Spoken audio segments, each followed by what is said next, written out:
Coach's Corner on KSLA Overtime is sponsored by Window World.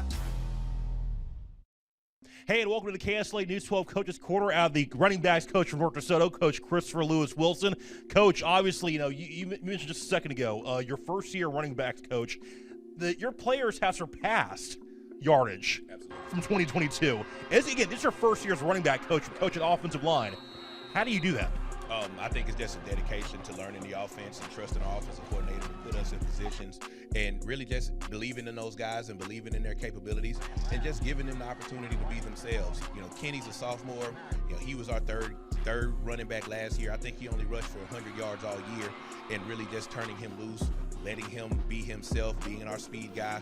And then Tristan Hopper, he was our fullback last year.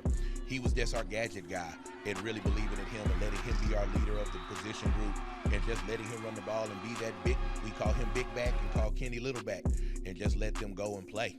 Can't having a week off while other teams have action in week one in the bi-district round, can that be dangerous? It can, because you get comfortable, and when you're practicing every day, you don't have a lot to look forward to. But what we've done here, we keep it business as usual. We still have our Monday, Tuesday, Thursday practice. We're still going through our offense. We're getting better with ourselves. So it's a us versus us week, and we're still not satisfied with where we are. How do you make sure to keep things fresh for the Griffins? It's the stability and the foundation that we've established in this program, that we're not comfortable. And as Coach Dunn repeats all the time, everything we do is a process, and we're process oriented to make sure that our kids don't get too high, don't get too low. We keep the main thing. You give back to the local schools that may not get the coverage that they can get every week. I see you out in every high school football game. I saw you over at Booker T. Washington earlier this year, live streaming the Facebook games. Why do something like that, Coach? I just love football. Like this is the only thing I've ever wanted to do. And to have the trust of coaches in this area and to establish relationships with the coaches in this area, that they feel comfortable with me. Booker T's a district rival, right? And so for Coop and one of my best friends and a lot of these guys that are comfortable with me, they know it's not any malicious intent. They know I'm there with the mindset of I want to put our kids on the biggest platform possible. And if my little Facebook page can do that, then I appreciate the coaches for being welcoming and allowing me to be in their program and allowing me to do the things that I do in order to put our kids on the platform. Coach Chris Wilson from North DeSoto here on the KSLA News 12 Coach's Corner. KSLA News 12 Sports Director Chris Immersion is in Grambling tonight. Now, Chris, there was a news conference just a little while ago. What did the university have to say?